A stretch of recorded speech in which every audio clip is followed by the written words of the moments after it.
Quédese tranquila, gracias. Vamos a dar comienzo formal a la audiencia convocada por el Tribunal Superior de Justicia en los términos del artículo 6º de la Ley 402 que rige su procedimiento. El expediente que en el registro del tribunal figura con el número 9552, caratulado Gil Domínguez Andrés contra Gobierno de la Ciudad de Buenos Aires sobre acción declarativa de inconstitucionalidad. En cuanto al objeto, brevemente diremos que la demanda tiende a que se declare la inconstitucionalidad del artículo 34 de la Ley de Relaciones Laborales en la Administración Pública y la Ciudad, número 471, en cuanto establece para sus más altos cargos un régimen gerencial con estabilidad por un plazo de 5 años, por considerar que ello resiente la protección del trabajo en sus diversas formas, de base constitucional y en especial la garantía de estabilidad del empleo público consagrado por los artículos 14 bis de la Constitución Nacional, también se invoca el artículo 16 de la Igualdad y el 43 de la Constitución de la Ciudad Autónoma de Buenos Aires y diversos tratados que integran el derecho internacional de los derechos humanos. El 7 de agosto del año pasado el Tribunal declaró formalmente la admisibilidad de la acción. El Gobierno de la Ciudad de Buenos Aires, a través de la intervención de la Procuración General, contestó el traslado de la demanda y el fiscal general adjunto produjo su dictamen. Yo voy a desempeñar el carácter de juez de trámite en virtud de lo dispuesto por la Ley 402 de procedimiento del Tribunal, los efectos de ordenar el debate, y anticipo ya que vamos a otorgar a los intervinientes 15 minutos a cada uno. Previamente, además después referir a las partes, quiero aclarar que el día 10 de febrero hubo una presentación formulada por Horacio Ferro Méndez en representación del Sindicato Único de Trabajadores de la Ciudad Autónoma de Buenos Aires, en que manifiesta su adhesión con relación al planteo que fue proveído en el día de la fecha, en el acuerdo ordinario del tribunal, una resolución que dice así: Buenos Aires, 12 de febrero de 2014, para proveer Quito de Foja 167, primero tenga ser presentado el doctor Horacio Ferro Méndez en el carácter invocado y por constituir el domicilio ad litem. 2. En virtud de lo deliberado en el acuerdo del día de la fecha y conforme al criterio establecido por mayoría, el tribunal, en reasociación por los derechos civiles, ADC contra el Gobierno de la Ciudad de Buenos Aires sobre acción declarativa de inconstitucionalidad, expediente 3.881 del 2005, sentencia del 20 de abril de 2005, se resuelve que a efectos de que este Estado pudiera expedirse respecto de la adhesión formulada, la presentante debió haber acreditado sumariamente que tal decisión ha sido adoptada por el órgano de su TECVA con facultades suficientes a ese fin, notifíquese y sigan los autos según su estado. O sea que esto no es óbice para la realización de la audiencia, que quiero aclarar que tiene un costo significativo para el tribunal a través de la obligatoria publicación de los edictos, pero quiero hacer esta aclaración sobre el punto. Se encuentran presentes, por un lado, la parte actora, el doctor Andrés Gil Domínguez. Por la parte demandada, estamos en presencia del Procurador General de la Ciudad, el doctor Julio Contegrán y la doctora Taimara Bilba Dalier. Y por el Ministerio Público Fiscal se encuentra presente el señor Fiscal General Adjunto, el doctor Luis Sebasco, que es un habitualista porque lo tuvimos a la mañana, directamente en nuestra audiencia. Que no se equivoque con los contenidos de sus alegaciones. Quiero consignar, como anticipé recién, que le vamos a dar 15 minutos a cada una de las partes. El orden de las exposiciones que tradicionalmente sigue el tribunal: en primer lugar, a la parte actora en la acción declarativa; en segundo lugar, a la Procuración General de la Ciudad; y luego al Ministerio Público. Con carácter preliminar, porque así lo dispone la Ley 402, interrogo a las partes si hay nueva prueba documental que tengan que agregar a la presente causa. No hay nada que agregar. Bueno, entonces, en función del orden de exposiciones y pidiéndole que por secretaría se haga el seguimiento del tiempo y se utilicen sucesivamente la tarjeta amarilla y la tarjeta roja, ¿no es cierto?, anticipando para ordenar la exposición, le damos el uso de la palabra al doctor Andrés Gil Domínguez, que ya ha visto, colocó el reloj. Adelante, doctor. Muchas gracias. Buenas tardes, juezas y jueces del Tribunal Superior de Justicia de la Ciudad Autónoma de Buenos Aires. En mi alocución, en primer lugar, vengo a ratificar todos los argumentos expuestos en la acción declarativa de inconstitucionalidad y voy a refutar los argumentos expuestos en la contestación de la demanda por el Gobierno de la Ciudad Autónoma de Buenos Aires y los argumentos expuestos en el dictamen del Ministerio Público con respecto o en relación a la pretensión esgrimida en autos. La primera refutación es una refutación formal, por cuanto el Gobierno de la Ciudad de Buenos Aires, en los puntos 4, 5, 6 y 7A, séptimo párrafo de la contestación de la demanda, se refiere en su defensa a situaciones jurídicas individuales o subjetivas, utilizando técnicas propias de defensa de derechos subjetivos tales como las negativas particulares, que hacen al control de constitucionalidad difuso y no al control de constitucionalidad concentrado, porque lo que se niega son hechos y acá lo que se debate son argumentos.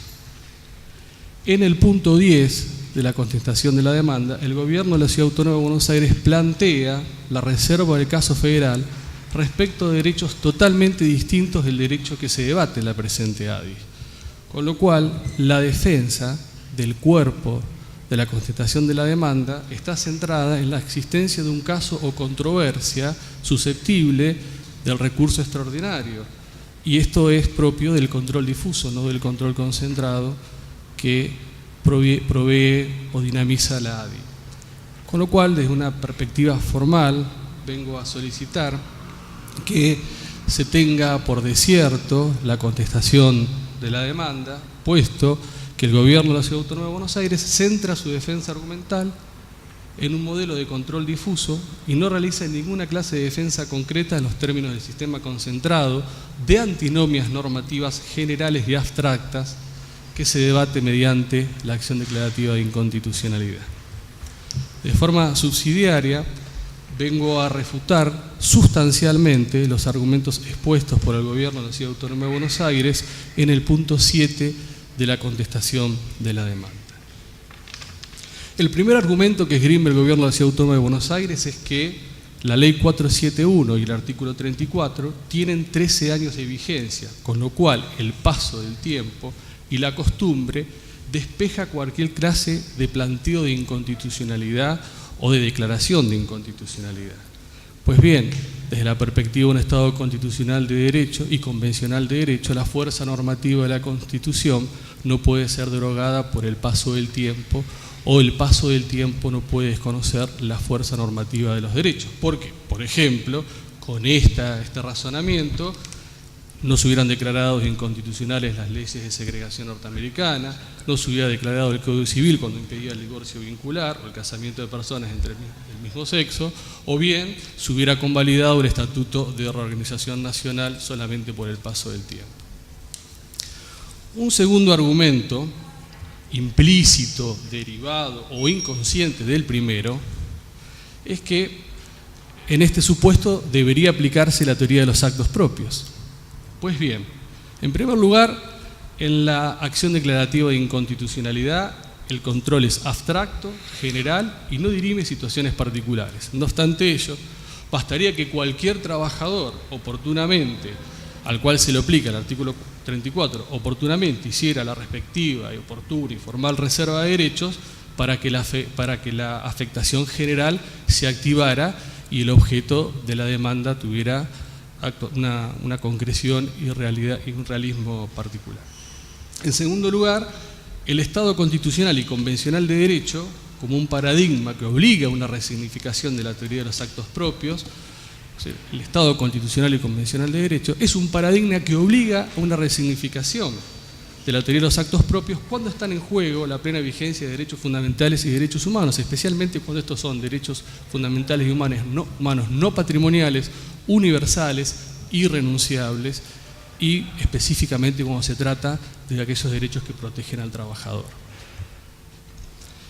El tercer argumento, y quizás el argumento central que plantea el Gobierno de la Ciudad Autónoma de Buenos Aires, es que no se afecta el principio de igualdad, por cuanto no se trata de los mismos trabajadores, ya que hay supuestamente que distinguir entre cargos de planta con estabilidad propia y cargos gerenciales asimilables a los cargos políticos sin estabilidad propia. Esto es, existiría un trío compuesto por, un lado, los cargos de carrera con estabilidad propia, que serían distintos a los cargos gerenciales y a los cargos políticos, siendo estos dos cargos iguales entre sí.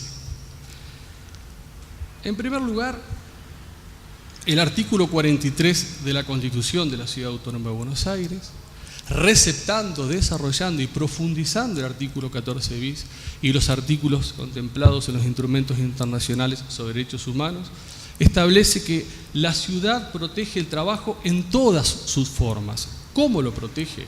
Garantizando un régimen de empleo público que asegura la estabilidad basado en la idoneidad funcional. ¿Y cómo se garantiza o cómo se dinamiza esta tutela? Reconociendo y organizando las carreras por especialidad a las que se ingresa y en las que se promociona por concurso público abierto. Esto es, protección del trabajo en todas sus formas, sin distinguir, que se garantiza o que se concreta mediante la garantía de la estabilidad del empleo público basado en la idoneidad que opera cuando se ingresa a las distintas carreras administrativas por concurso público abierto. En este sentido, es muy importante recordar que en la Convención Constituyente de 1996, cuando se debatió el alcance del artículo 43, los convencionales Bisutti, López, Barbagelata y el convencional Cortina expresaron que los contenidos tuitivos del derecho de trabajar excluían toda forma de flexibilidad laboral. En tanto, la convencional Bisutti sostuvo, en nuestro país, en materia laboral y de seguridad social, rigen los principios del derecho del trabajo, como indemnidad, progresividad, el protectorio y otros.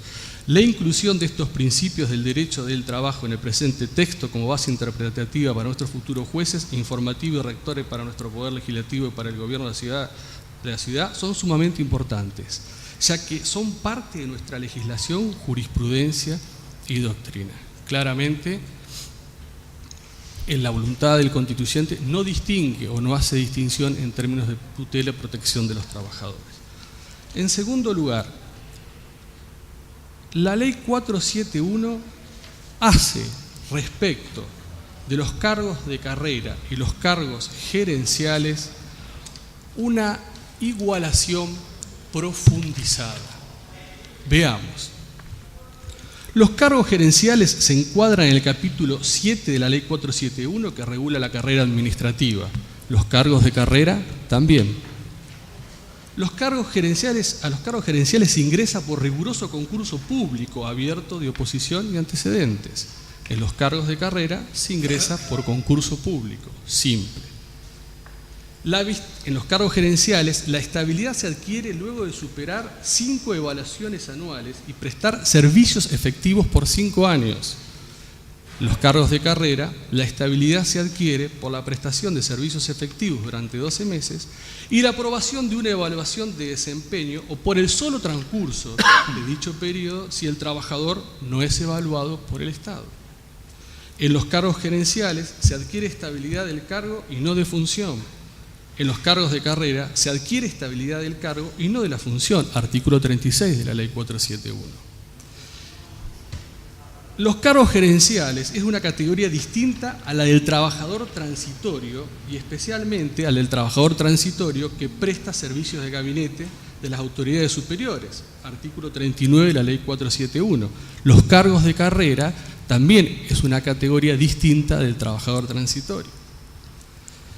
En los cargos gerenciales, terminado el plazo de 5 años de ejercicio de la función gerencial, adquieren la estabilidad propia del empleo público y pueden cumplir otras funciones distintas a las que desempeñaron hasta ese momento, basados en su idoneidad. En los cargos de carrera, terminado el plazo de 5 años en el ejercicio de la función gerencial, si ocupaban un cargo de carrera, retoman al cargo de carrera. Con lo cual, observamos que el tratamiento de la Ley 471 lo que hace es una igualación profundizada en el caso de los cargos gerenciales. Ahora bien, ¿son iguales los cargos gerenciales y los cargos políticos propiamente dichos? Vamos a ver que no. ¿En qué se diferencian? En los cargos gerenciales se ingresa por riguroso concurso público de oposición y antecedentes. En los cargos políticos no hay concursos y las designaciones son discrecionales. En los cargos gerenciales se debe acreditar idoneidad funcional de forma objetiva. En los cargos políticos no se debe acreditar idoneidad funcional. En los cargos gerenciales la función tiene una duración de 5 años. En los cargos políticos la función no tiene una duración mínima predeterminada. En los cargos gerenciales hay una rigurosa y exigente verificación de idoneidad mediante evaluaciones anuales. En los cargos políticos no hay verificación de idoneidad en el ejercicio del cargo. En los cargos gerenciales duran en sus funciones 5 años. Los cargos políticos duran en sus funciones según la discrecionalidad, voluntad política. En los cargos gerenciales se acredita objetivamente una capacitación técnica de alta excelencia. En los cargos políticos no se acredita una objetiva capacitación técnica, sino se acredita meramente una capacitación política. En los cargos gerenciales, no se encuadran en el artículo 34 como trabajador, en el artículo 39 como trabajador, en el artículo 34 como trabajador especializado, sino que es algo distinto al cargo político, tal como claramente lo expresó el diputado Fernández en el debate parlamentario, en la página 121, y en menor medida como lo expresó el diputado Ponza Gandulfo cuando estableció o distinguió entre la función y el cargo. En cambio, los cargos políticos se encuadran en el artículo 39 de la Ley 471 como trabajadores transitorios. Con lo cual, en este tríptico que ha tratado de mostrar el gobierno de la Ciudad Autónoma de Buenos Aires, los cargos llamados de planta, los cargos gerenciales, no solamente son iguales, sino que se profundizan en las exigencias en términos de ingreso y adquisición de la estabilidad, y por el contrario, hay una gran diferencia entre el cargo gerencial y lo que han denominado cargo político. Y la afectación de la igualdad es clara y notable con todos estos argumentos expuestos, porque en realidad lo que no hace el gobierno de la Ciudad Autónoma de Buenos Aires es distinguir claramente entre cargo y función.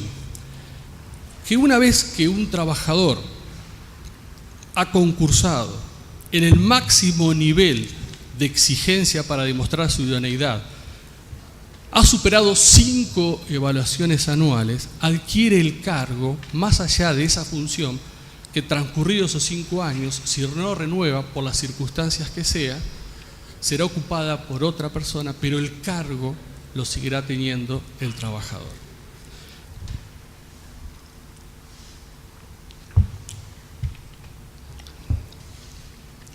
El cuarto argumento que esgrime el gobierno de la Ciudad Autónoma de Buenos Aires es que no se afecta el principio de progresividad en la tutela del derecho a trabajar y en la garantía de la estabilidad del empleo público. Me tomo el atrevimiento de citar un fallo posterior a la promoción de la acción declarativa de inconstitucionalidad de la Corte Suprema de Justicia de la Nación en autos Asociación de Trabajadores del Estado sobre acción de inconstitucionalidad del día 18 de junio de 2013, que se ha convertido en una suerte de leading case que recepta todas las líneas de la jurisprudencia de la Corte Suprema de Justicia en torno a la protección del trabajador y las distintas manifestaciones. Y la Corte dice: el principio protectorio del trabajo se aplica al empleo público y se rige por 4 principios de jerarquía constitucional: la tutela constitucional preferente, la justicia social que promueve las condiciones necesarias para que las personas se desarrollen dignamente, el principio de progresividad, lo cual impone una fuerte presunción contraria a toda clase de medidas regresivas, la obligación de adoptar medidas que sean necesarias para seguridad económica del trabajador. A esto se suman 3 principios provenientes del derecho internacional de los derechos humanos constitucionalizados. El deber positivo de adoptar medidas concretas orientadas a la satisfacción del derecho a una vida digna. El compromiso de respetar el derecho a trabajar, lo cual implica abstenerse de tomar medidas que directa o indirectamente interfieran en el disfrute del derecho al trabajo que hubiese alcanzado un empleado. Y el principio pro homine o pro persona, que exige adoptar pautas amplias para determinar el alcance de los derechos, libertades y garantías e impone criterios muy restrictivos cuando se trata de establecer limitaciones a los derechos que protegen a los trabajadores. ¿Por qué se viola la progresividad y la no regresividad en este caso?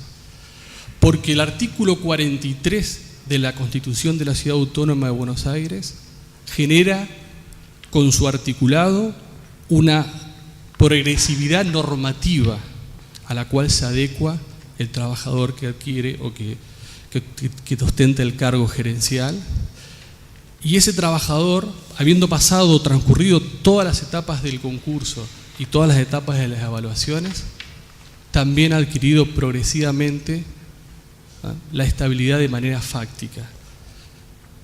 Los argumentos expuestos por el Gobierno de la Ciudad Autónoma de Buenos Aires implican un desconocimiento de esta progresividad normativa y fáctica y un desconocimiento del principio pro homine o pro persona en la satisfacción o en la utilización de la interpretación más amplia de todas las que se tienen o todas las que se cuentan para interpretar una norma. Para finalizar, quiero leer una definición que me parece bastante acertada como cierre, que dice: el derecho a la estabilidad no es absoluto, así como tampoco lo es el derecho constitucional a trabajar, que no es otra cosa que el derecho de poder acceder a un trabajo si se cumplen con los requisitos de ingresos.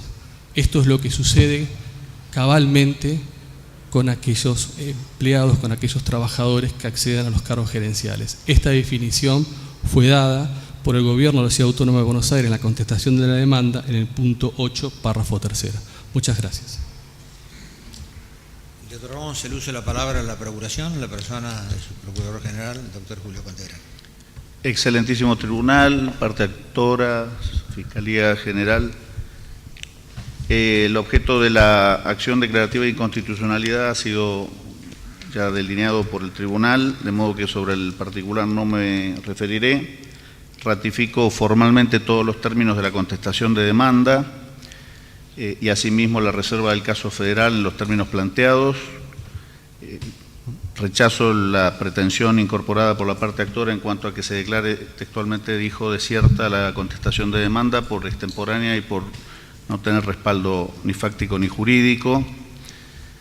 Y en cuanto a los argumentos expuestos oportunamente, habré de decir, en primer lugar, que a juicio del Gobierno de la Ciudad de Buenos Aires, la acción planteada es formal y sustancialmente improponible por resultar la norma que se pretende cuestionar autónoma del régimen de estabilidad de empleo y representar una categoría singular, diferente de aquella a la cual se la tutela con la protección amplia manifestada.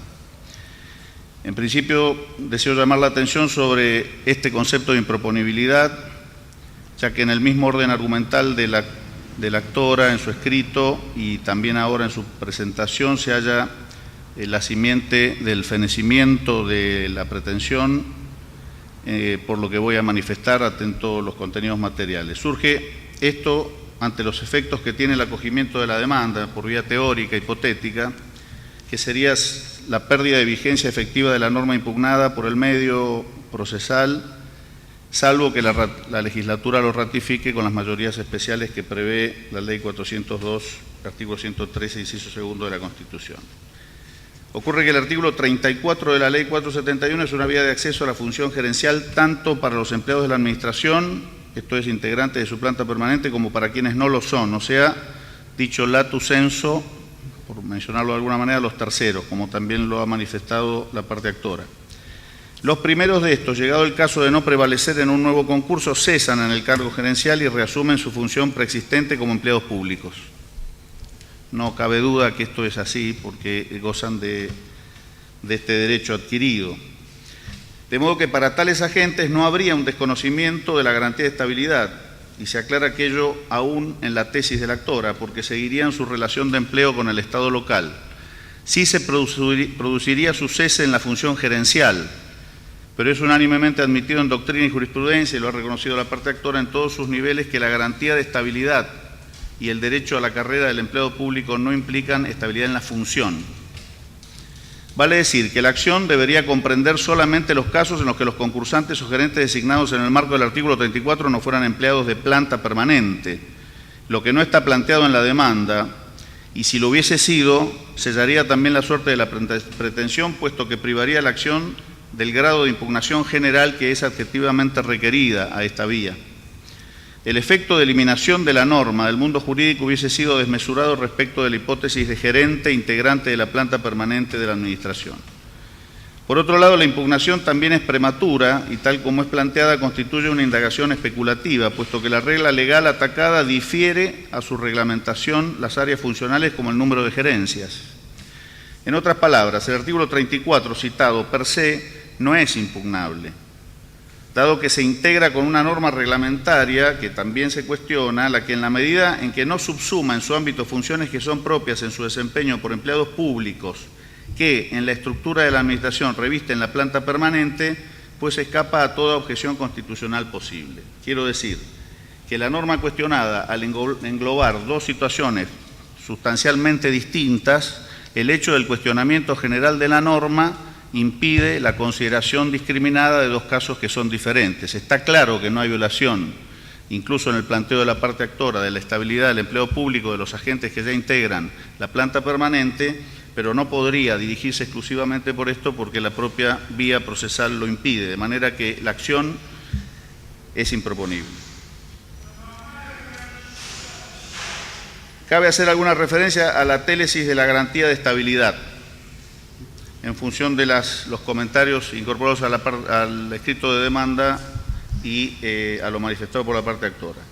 En este punto debería tenerse en cuenta, a mi juicio, que la garantía de estabilidad del empleo público que consagra el artículo 14 bis de la Constitución Nacional, además del objetivo de proteger a ese trabajador de la pérdida de su empleo, tiene como finalidad evitar la arbitrariedad del Estado, la persecución política de los opositores y el uso del empleo público como sostén de los cuadros partidarios, como lo manifiesta la constitucionalista María Angélica Geli, página 167 del comentario a la Constitución Nacional. En rigor, la estabilidad, si bien protege al empleado público en forma mediata, tutela el buen funcionamiento de la administración pública, condenando los favoritismos y exclusiones irritantes a los cuales suelen ser propensos los gobernantes, especialmente cuando comienzan a ejercer sus funciones. Tales actos, al margen del perjuicio que le ocasionan al trabajador público, resienten seriamente la eficacia del aparato administrativo del Estado con los perjuicios concurrentes para la comunidad. Hago referencia aquí no solo a la violación que implica en términos de garantía de igualdad, sino también la violación que implica desde el punto de vista presupuestario, que afecta no solo a los agentes de la Administración, sino a la comunidad en su conjunto. La garantía aludida ha sido, por cierto, precisada jurisprudencialmente en su alcance, así lo ha expresado la Corte Suprema en la causa Madorran, fallo 330-1989, citada en autos, que a su vez retoma la línea conceptual de algunas disidencias de los ministros Averasturi y Zavala Rodríguez. Me remito a las citas. Está claro que esta garantía del artículo 14 bis comprende a los empleados públicos de la Nación y de las provincias y, por lo tanto, al Gobierno de la ciudad. Tal estabilidad es un conjunto de derechos. Sin embargo, urge aclarar que la estabilidad en el empleo no es asimilable a la estabilidad en la función, como se ha señalado con anterioridad, la que no cuenta con el amparo de una garantía constitucional ni plasma un derecho del empleado público. La estabilidad en la función tiene que encontrarse reconocida legalmente en forma expresa para que integre el patrimonio del empleado. Así lo ha dicho la Procuración del Tesoro de la Nación, dictámenes 242-310, 242-345, 231-205, 249-9. Pero la estabilidad tampoco es una garantía absoluta. El derecho a permanecer y conservar el empleo público debe ser ejercido, como todos, conforme a las leyes que reglamentan su ejercicio, en tanto estas reglamentaciones no violen el derecho de fondo. La jurisprudencia general tiene resuelto que la garantía de la estabilidad para el empleo público no es aplicable en una serie de casos que ha reconocido judicialmente.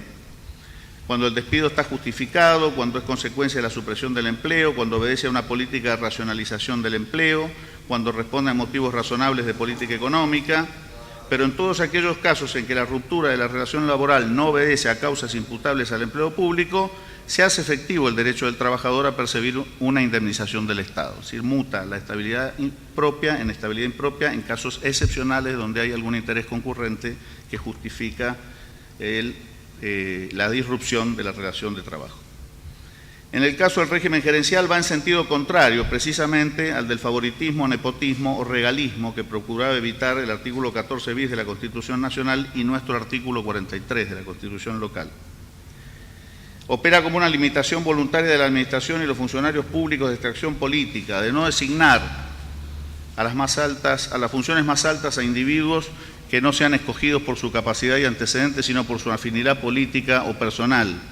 Es por ello que, quiero dejarlo de manifiesto, la télesis de los artículos constitucionales que se han traído a jurisdicción de Vuestra Excelencia como respaldo de la acción no solo simplemente coadyuva a rechazar la demanda, sino también a hacer adecuado sustento del mismo régimen, calificándolo no solamente conforme a aquello, sino como realizador de la Dirección de Justicia en el manejo de la cosa pública.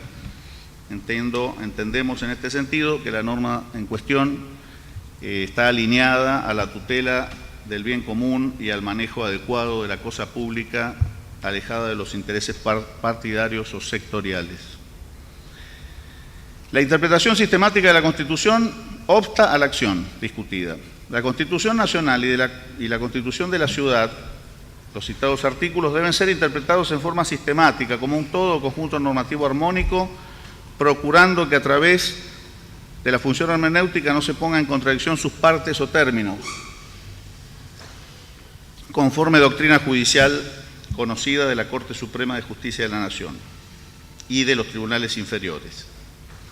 Con esta perspectiva, el régimen gerencial no es objetable, puesto que conforme a lo que se ha dicho, se abona y vivifica la teleología del artículo 14 bis de la Constitución Nacional. Insisto, ratifico, el artículo 34 no solo respeta, sino que sostiene el fundamento y la télesis del artículo 14 bis. Dado que va más allá de la garantía del empleo y sirve en forma preeminente las buenas prácticas administrativas, que son una manera clara de respetar el empleo público.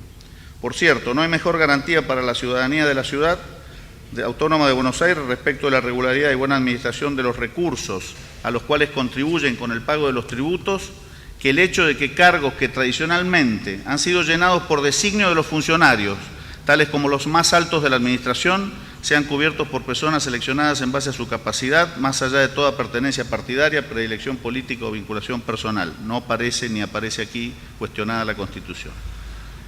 En cuanto a la limitación temporal del goce del cargo y la sujeción a evaluaciones periódicas y revalidación de la aptitud a través de concursos quinquenales, no solamente entendemos no se agrede la garantía constitucional, sino que sirve plenamente a la contemplada artículo 16 de la Constitución, en la medida en que esta norma prevé que todos los habitantes son iguales ante la ley, admisibles en los empleos, sin otra condición que la idoneidad.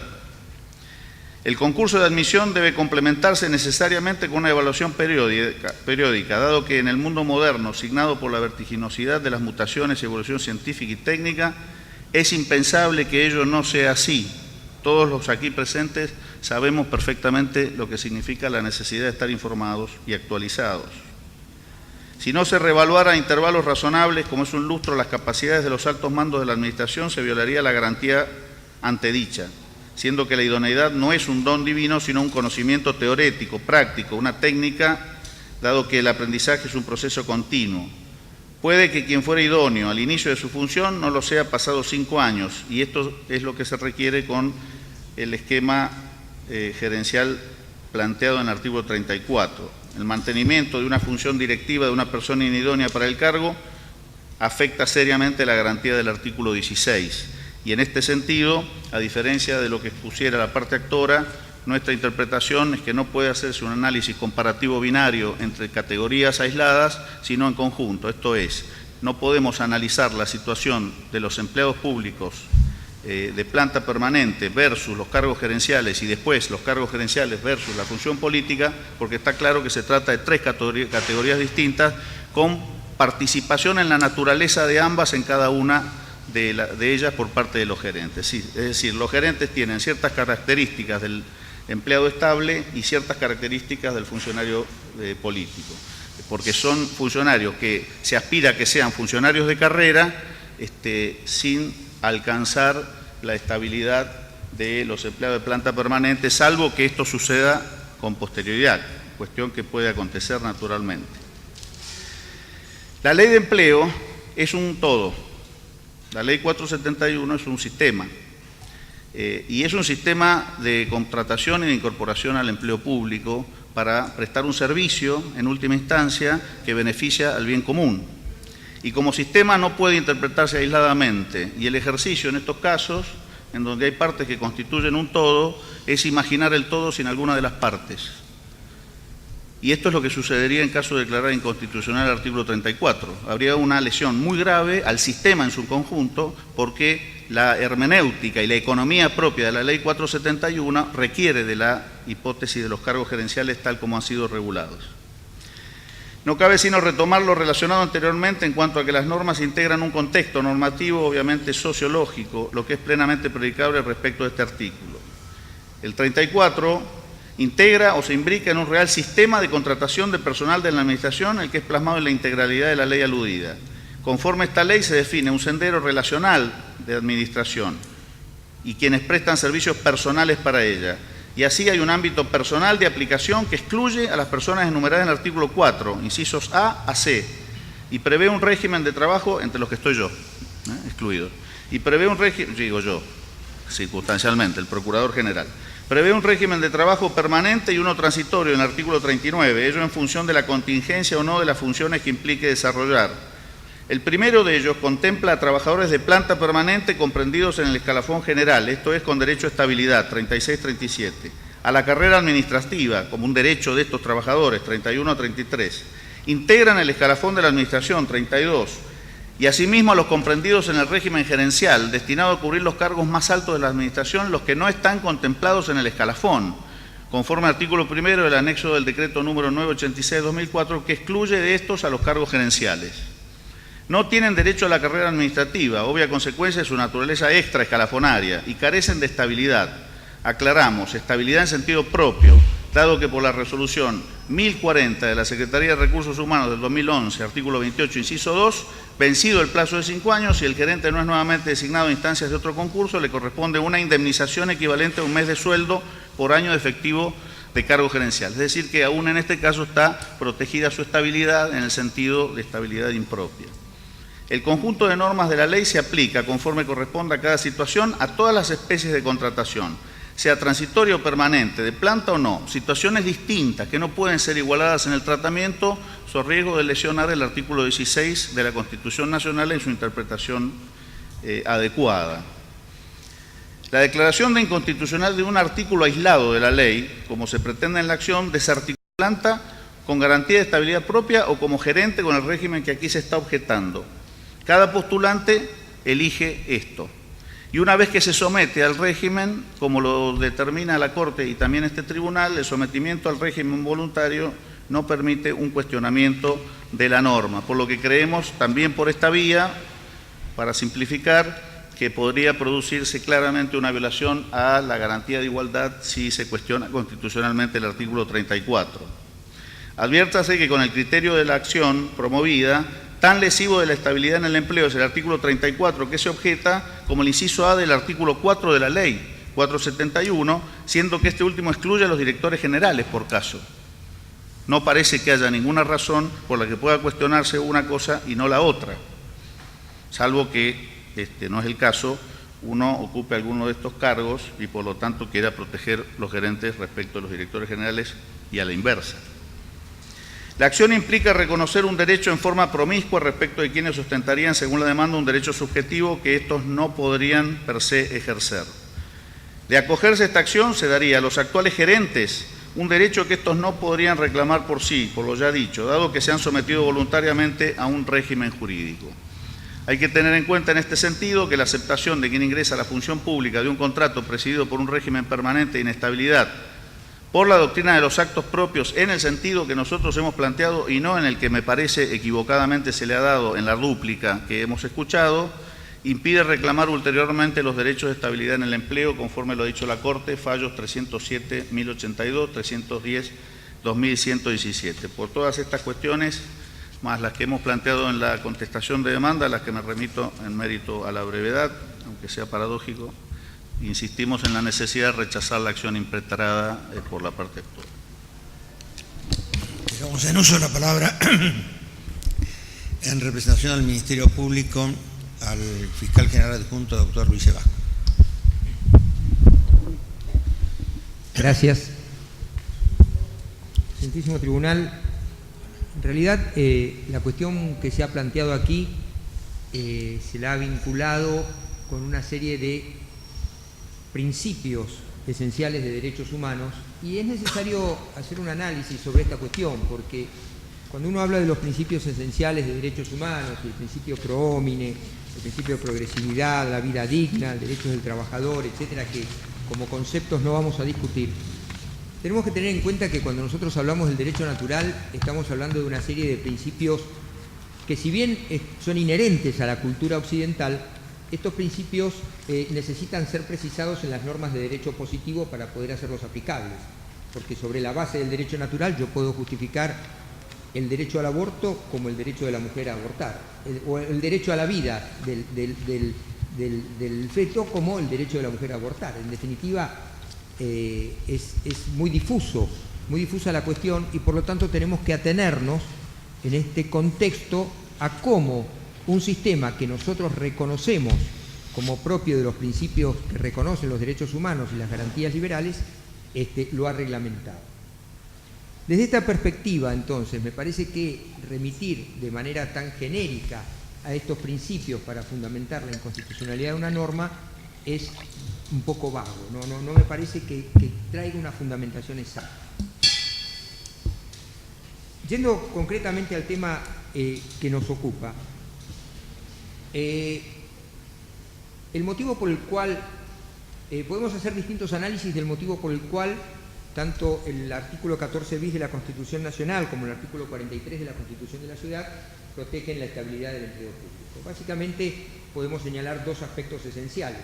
Uno tiene que ver con proteger al empleado público de los caprichos de los avatares de la política, es decir, que no esté sometido a los caprichos de la política y que se utilice el mantenimiento o no en el empleo como una amenaza idónea para el sometimiento del trabajador del empleo público para acceder a los caprichos o intenciones de quien puede ejercer el poder en ese momento. Por otro lado, un aspecto esencial que tiene que ver con la idoneidad en la gestión de la administración. Es decir, que el empleo público pueda establecerse como una carrera, y en esto mucho más precisa la Constitución de la Ciudad que la Constitución Nacional en sus alcances, cuando establece la necesidad de una carrera con la idoneidad garantizada a partir de un concurso y del ascenso a partir de concursos públicos y abiertos. En este caso no hay duda. Lo que tampoco hay duda es que la gestión está plenamente aceptado en nuestro régimen, que en la gestión pública es necesario contar con colaboradores de carácter, entre comillas, político, que son los colaboradores directos. Bien, yo interpretamos nosotros, y conforme surge del dictamen que en su momento emitió la la Fiscalía General, interpretamos que en realidad el artículo 34 de la Ley 471 no es inconstitucional. Y no es inconstitucional porque, en rigor de verdad, lo que hace es otorgar más derechos en lugar de restringirlos. ¿Por qué otorga más derechos? Porque sería perfectamente admisible en nuestro sistema que determinados cargos de carácter gerencial se los mantuviera dentro de la órbita del carácter político de los cargos. En definitiva, todo depende de cómo estructuremos el cronograma de cargos de la administración. Entonces, perfectamente podría la ley prever, como prevé la Ley 471, una carrera para la administración pública hasta el cargo inmediatamente inferior al cargo gerencial, o a lo que la ley llama cargo gerencial, que en definitiva son los cargos de gestión más directamente vinculados con la administración política del momento. En ese contexto, lo que ha hecho la Ley 471 ha sido establecer un parámetro restrictivo cuando podría haber sido más amplio, al decir, en estos cargos gerenciales vamos a nombrar a personas por concurso, las vamos a calificar año por año y vencidos los 5 años habrá un nuevo concurso. En este contexto, lo que ha hecho es garantizar aquello que demanda el artículo 43 de la Constitución, que es la idoneidad para los cargos públicos, pero en definitiva ha establecido una estabilidad relativa por un lapso determinado. Y como bien señaló la Procuración, quien se somete a ese régimen de empleo lo hace voluntariamente, está admitiendo que va a ser contratado por ese lapso, para ese cargo gerencial, a partir de un concurso. Es decir, yo no veo que en este contexto haya violación alguna a ninguna de las garantías esenciales. En principio no hay violación a la garantía de igualdad, porque en esto sí creo que la interpretación constitucional es restrictiva, es decir, hay violación a la garantía de igualdad cuando se afecta los derechos de personas que están exactamente en la misma condición. Entiendo que quien acepta un cargo de esta naturaleza, ya sea que venga de afuera de la administración o que esté dentro de la administración y decida concursar, está asumiendo ponerse en las mismas condiciones que todos aquellos que van a participar del mismo proceso de selección y bajo las mismas condiciones de selección.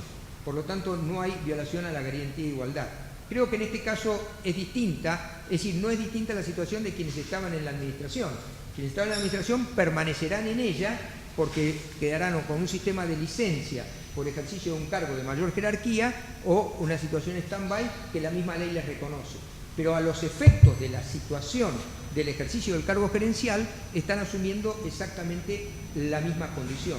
No veo por eso que aquí estemos ante una situación de inconstitucionalidad que viole esta característica. ¿Por qué? Porque lo que está haciendo la ley es reconocer una diferencia que existe en los hechos y que además la misma ley establece con otra pauta. Es decir, una cosa son aquellos que integran un gabinete específico de un consejo asesor de un funcionario público, otra cosa son aquellos que ejercen funciones gerenciales dentro de la administración pública y otra cosa es el resto de la planta de empleados públicos.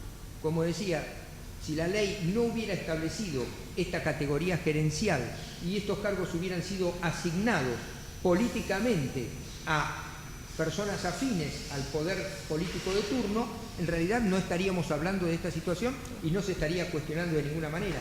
Por eso considero que lo que ha hecho esta ley ha sido ampliar la gama de garantías y no restringirla. De manera que no entiendo que no estamos ante un caso que pueda considerarse violatorio de las garantías del artículo 14 bis de la Constitución ni del artículo 43 de la Constitución, sino ante una situación de mayor protección.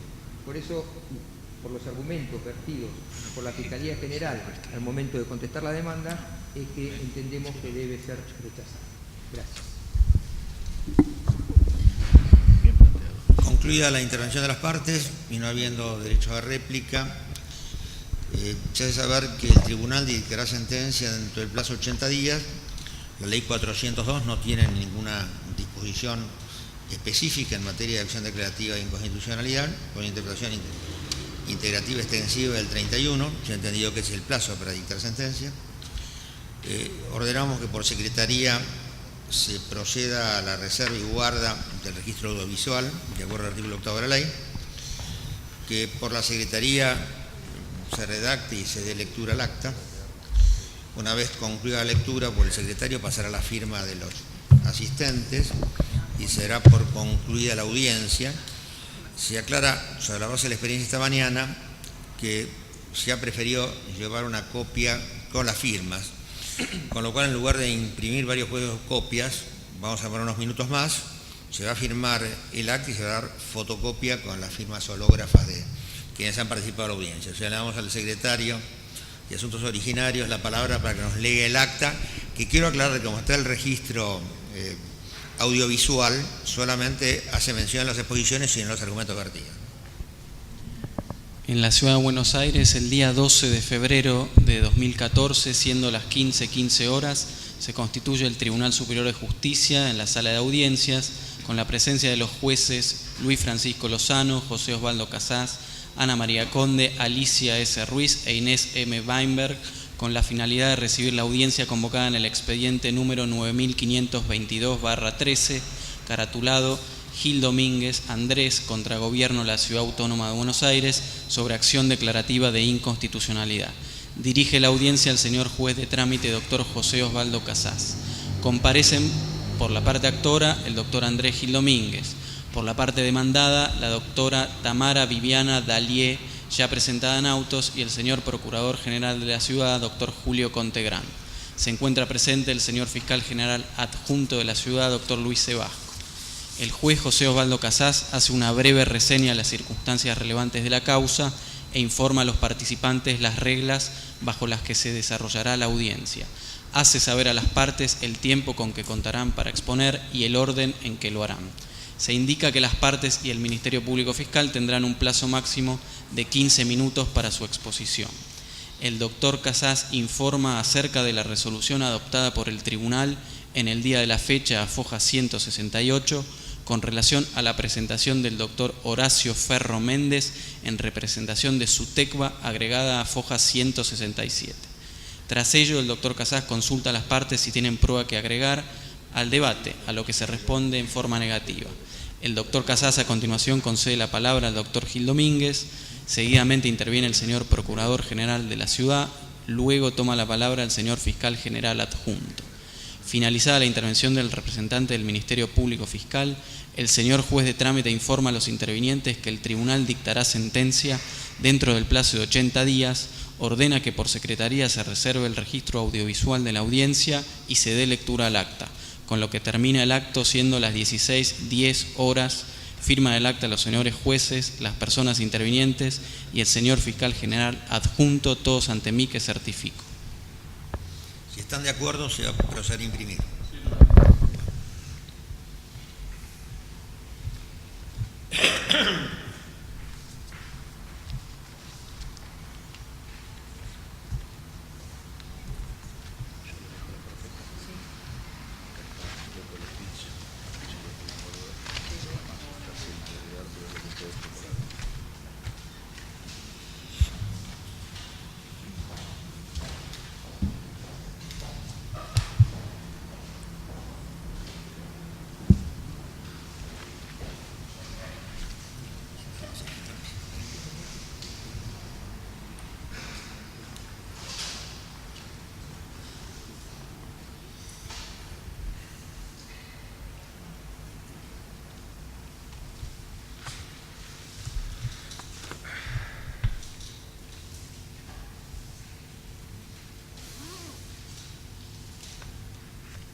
Bueno, sí, definitivamente vamos por concluido. Esperarán un minuto quienes quieran tener la copia. Gracias. Vamos a comenzar con los saludos de estilo. Gracias.